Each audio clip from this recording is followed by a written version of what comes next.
सरकार बड़े महीन तरीके से दलित, ओबीसी और पिछड़ों के हक हकूक को खा रही है। जातिगत जनगणना आप क्यों नहीं करवा रहे? अब इनका साहस देखिए कि खुल्लम खुल्ला संविधान को गाली दे रहे हैं, मनु स्मृति को पूज रहे हैं कि एक आदिवासी बेटी का ना सिर्फ सार्वजनिक बलात्कार किया गया बल्कि उसको मल भी सार्वजनिक रूप से खिलाया गया। और दूसरी तरफ मोदी जी ये कह रहे हैं कि साहब संविधान और आरक्षण को हम पूजते हैं, जबकि उड़ीसा में बीजेपी की ही डबल इंजन की सरकार है। सुप्रीम कोर्ट में तो वहाँ 95% जज कौन लोग हैं? ओबीसी आरक्षण में भी वर्गीकरण लगाने की कवायद क्यों चल रही है? क्यों आदिवासियों का भू अधिग्रहण कानून पीछे दरवाजे से लगा दिया गया है, जिसके तहत अडानी जी को सारी जमीनें, सारी प्रॉपर्टी जो देश की है वो कौड़ियों के मूल दी जा रही हैं? कहीं ना कहीं जज भी पक्षपात करने में कुछ हद तक उनका भी योगदान है। नमस्कार, मैं श्रवण कुमार, आप देख रहे हैं नेशनल दस्तक। हमारे साथ बातचीत करने के लिए अरुणेश यादव जी हैं, जो ओबीसी महासभा का प्रवक्ता है। क्या कहेंगे सर, देश भर में जिस तरह से आज संविधान को लेकर जागरूकता तेजी से फैल रही है, कैसे देखते हैं आप? देखिए, मौजूदा समय में अगर देखा जाए तो जो हमारे दलित साथी हैं, आदिवासी साथी हैं, पिछड़े साथी हैं, माइनॉरिटी के लोग हैं, इनको जो मौलिक अधिकार संविधान के तहत मिलने चाहिए, पिछले 10 साल से मौजूदा सरकार ने उन हकों से वंचित रखा है। चाहे सरकारी नौकरी की बात हो, चाहे देश के मुख्य साधन संसाधन की बात हो, सब जगह पिछड़ों को, दलितों को मुख्य धारा से अलग करने की कोशिश की जा रही है। अगर हम बात करें शिक्षा विभाग की, तो केंद्रीय विश्वविद्यालय में सिर्फ 4 से 6% प्रोफेसर, असिस्टेंट प्रोफेसर हैं और लगभग 21% पद खाली है। यही हाल दलितों की है, यही हाल आदिवासियों का है। तो मेरा सरकार से ये हम लोगों की मांग है, आज जो यहाँ तालकटोरा स्टेडियम में कार्यक्रम चल रहा है, तो इस कार्यक्रम का जो मुख्य उद्देश्य है वो है संविधान की रक्षा करना और संविधान को बचाना। 10 सालों में ऐसा क्या मोदी गवर्नमेंट का, बीजेपी गवर्नमेंट ने कर दी है कि संविधान तेज़ी से हर एक घर पहुंच रहा है, हर एक बच्चा को जानने की आवश्यकता पड़ गई है, और इम्प्लीमेंट जो उसमें प्रावधान है, जो SC ST OBC अल्पसंख्यक समाज का जो हक और अधिकार है, उसको लेकर जागरूक लोग होंगे। देखो साहब, जब जब संविधान पे चोट लगेगी, जागरूकता उतनी ही तेज़ी से फैलेगी।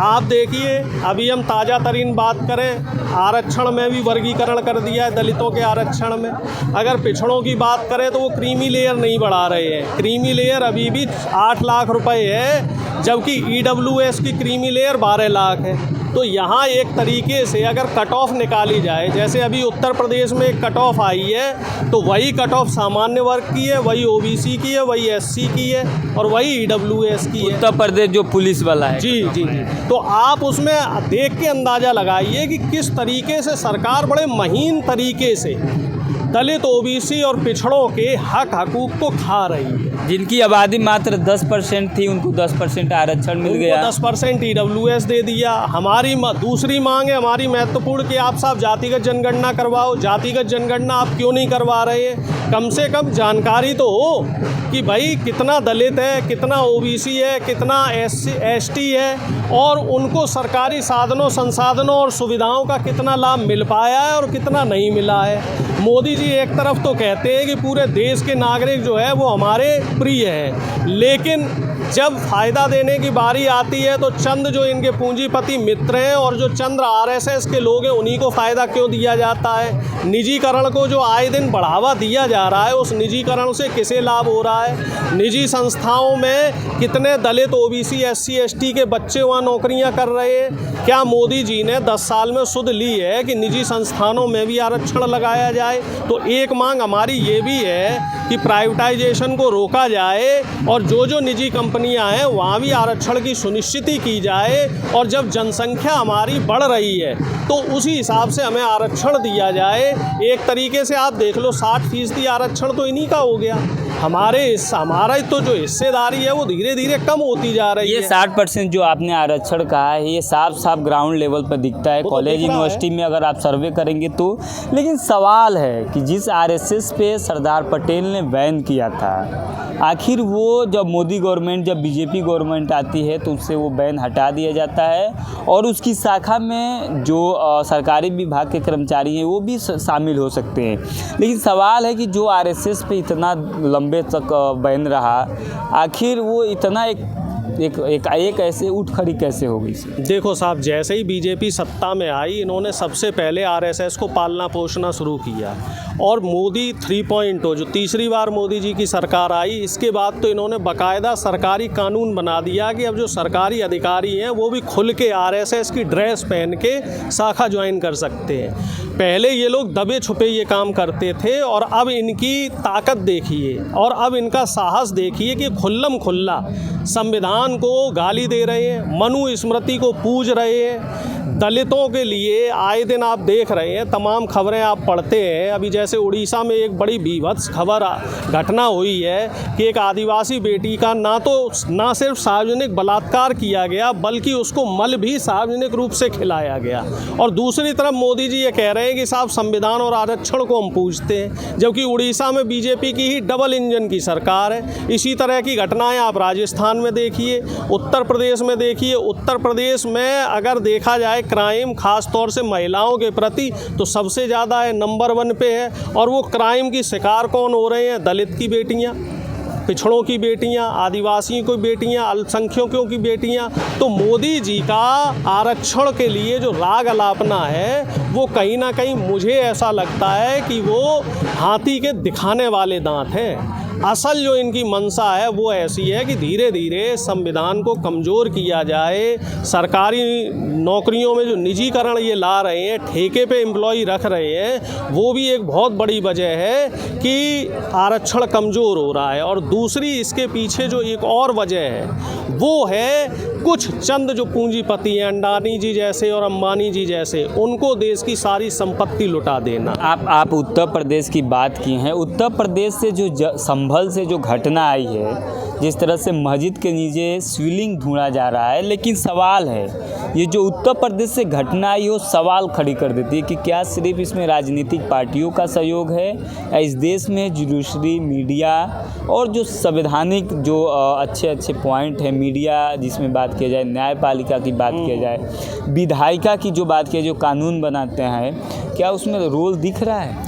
देखो साहब, अगर हम बात करें न्यायपालिका की, तो न्यायपालिका भी काफ़ी हद तक काम तो करना चाहती, लेकिन कहीं ना कहीं वो भी केंद्र सरकार के बस में आ जाती है। कुछ जजों को पोलराइज कर लिया जाता है, उनके ऊपर दबाव बनाया जाता है। अब एक बात हम यहाँ पे उठाते हैं बुलडोज़र नीति वाली। तो जब सुप्रीम कोर्ट ने आदेश दिए कि बुलडोज़र किसी के यहाँ नहीं चलेगा, उसके बावजूद भी उत्तर प्रदेश में धड़ाधड़ बुलडोज़र चल रहा है। जब बोल दिया गया सुप्रीम कोर्ट ने कि मेरे संज्ञान के बिना कहीं भी किसी भी तरह का इंक्रोचमेंट नहीं होगा, फिर भी सरकारें आए दिन इस तरह का काम करती हैं। और जब वो वीडियो सोशल मीडिया पे वायरल होते हैं, तब कहीं जाके उन पे रोक लगती है। लेकिन इसमें कोर्ट का एक अहम रोल आ जाता है कि जो अधिकारी, जो मंत्री, जो नेता इस तरह का काम करवा रहे हैं, जो सांसद या विधायक इस काम में लिप्त हैं, उनके ऊपर कानूनी कार्रवाई भी होनी चाहिए। आखिर आप कोर्ट का, नियम का, कानून का उल्लंघन कैसे कर रहे हैं? आखिर आप कानून से और संविधान से बढ़ के कैसे हो सकते हैं? आप सर्वोच्च न्यायालय की बात कर रहे हैं सर। दिल्ली जो सुप्रीम कोर्ट है सर्वोच्च न्यायालय है जी, और वो सरकार से बढ़कर होती है। बिल्कुल होती है, लेकिन आप देखिए ना, जो न्यायालय के जज हैं, क्या वो खुल के अपने जजमेंट दे पा रहे हैं? कहीं ना कहीं वो जो जज हैं उनको भी डर है। भाई आखिर मान लीजिए, डर है कि उनके कम्युनिटी के लोग हैं, वहाँ आरक्षण नहीं पहुँच पाया है। वहाँ पे आपने बहुत अच्छा कहा, जो मैं स्किप कर रहा था, वहाँ समानता नहीं है, इसलिए ये सुप्रीम कोर्ट में तो वहाँ 95% जज कौन लोग हैं, और जिनके पैर न फटी बिमाई वो क्या जाने पीर पर आई। अगर वहाँ पे दलित वर्ग का जज होगा, वहाँ आदिवासी जज होगा, वहाँ पिछड़ा जज होगा, वहाँ माइनॉरिटी का जज होगा, तभी तो वो सही तरीके का जजमेंट दे पाएगा। EWS के फेवर में जजमेंट आ जाते हैं, लेकिन आरक्षण में वर्गीकरण के फेवर के अगेंस्ट जजमेंट क्यों नहीं आता है? रोहिणी कमीशन को खारिज क्यों नहीं किया जा रहा है? OBC आरक्षण में भी वर्गीकरण लगाने की कवायद क्यों चल रही है? क्यों आदिवासियों में भी वर्गीकरण करने की कवायद चल रही है, क्यों आदिवासियों का भू अधिग्रहण कानून पीछे दरवाजे से लगा दिया गया है, जिसके तहत अडानी जी को सारी ज़मीनें, सारी प्रॉपर्टी जो देश की हैं वो कौड़ियों के मूल दी जा रही हैं। तो बिल्कुल आपकी बात से मैं सहमत हूँ। कहीं ना कहीं जज भी पक्षपात करने में कुछ हद तक उनका भी योगदान है। यानी कि कुछ जो आरएसएस पे जो आरोप लग रहे हैं वो एक मुहरा है और एक समाज के एक लोग अपना काम कर रहे हैं। ये लोग सिस्टम में रहेंगे, चाहे जुडिशरी हो, ब्यूरोक्रेसी हो, या एजुकेशन हो, या मीडिया हो, इन चारों जो महत्वपूर्ण विभाग हैं पूरे देश के, इसमें 90% इन्हीं लोगों का कब्जा है। जब तक ये कब्जा नहीं हटेगा, जब तक ये एकाधिकार नहीं हटेगा, तब तक मुझे नहीं लगता कि संविधान का अनुपालन अच्छे तरीके से हो पाएगा। हम बेशक संविधान दिवस मनाना भी चाहिए, लेकिन क्या वो संविधान का असली फ़ायदा जो एक आखिरी पायदान तक बैठे हुए व्यक्ति को मिलना चाहिए, क्या उस बेचारे को मिल पा रहा है? वो क्यों नहीं मिल पा रहा है? क्योंकि ऊपर जो नियम कानून बनाने वाले लोग हैं वहाँ उनके लोगों की संख्या बहुत कम है। जब तक हमारे लोग सिस्टम में नहीं होंगे, चाहे वो राजनीतिक पार्टियाँ हों, चाहे वो ब्यूरोक्रेसी हो, चाहे जुडिशरी हो, चाहे मीडिया हो, तब तक हमारा भला नहीं हो सकता। अब मंडल आयोग की जो सिफारिशें लगी थी तब कब लगी थी? जब जनता दल की सरकार हुआ करती थी। हायर एजुकेशन में आरक्षण कब लगा? जब यूपीए की गठबंधन की सरकारें थीं। तो जब तक सिस्टम में हमारे आदमी नहीं होंगे, और सिस्टम में हमारे लोग कब होंगे? जब वो एजुकेटेड होंगे, जब वो शिक्षा के महत्व को पढ़ेंगे, समझेंगे, पढ़ लिख कर हायर एजुकेशन में जाएंगे, और धीरे धीरे सिस्टम में जब वो घुसेंगे।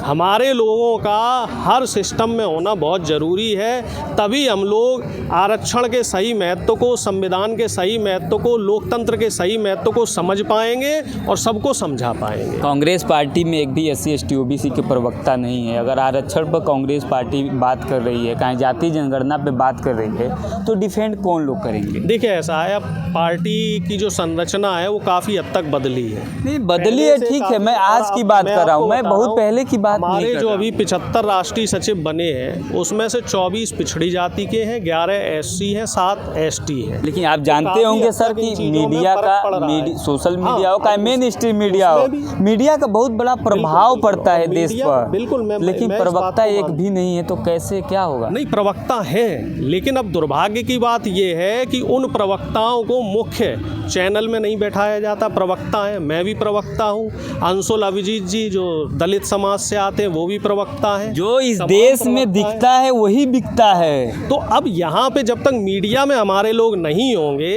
तब तक वो लोग अपने लोगों को कैसे आगे बढ़ाएंगे? अब मान लीजिए कोई व्यक्ति, मैं किसी जाति विशेष पे नहीं जाता हूँ, अगर सवर्ण है तो अपनी ही जाति के प्रवक्ताओं को डिबेट में बैठाएगा। एक बार मैं एक डिबेट में बैठा था, गलती से मैं पिछड़ी जाति का था और OBC पे ही डिबेट चल रही थी, एंकर भी सवर्ण था, बीजेपी का प्रवक्ता भी सवर्ण था, और भी तमाम पार्टियों के प्रवक्ता सवर्ण थे। तो मैंने वहाँ एंकर से कहा, वो तो चलो मान लीजिए आपने मुझे बैठा लिया, नहीं तो यहाँ तो ऐसा लगता है कि ब्राह्मण समाज की मीटिंग चल रही है और पिछड़ों के लिए आप बात कर रहे हो।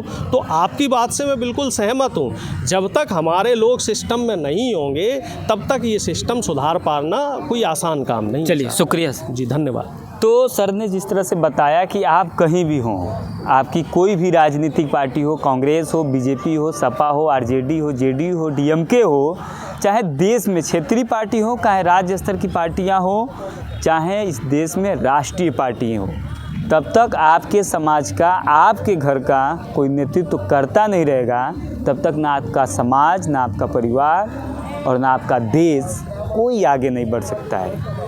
आप क्या सोचते हैं, हमें कमेंट में ज़रूर बताइए। शुक्रिया। नेशनल दस्तक की आपसे गुजारिश है कि अगर इसको बचाना चाहते हैं तो नेशनल दस्तक को सब्सक्राइब करने के लिए रेड कलर के सब्सक्राइब बटन को दबाएं, फिर बेल आइकन की घंटी दबाएं। नेशनल दस्तक को बचाने के लिए बहुत ज़रूरी है कि हर खबर को शेयर करें, लाइक करें, कमेंट जरूर करें।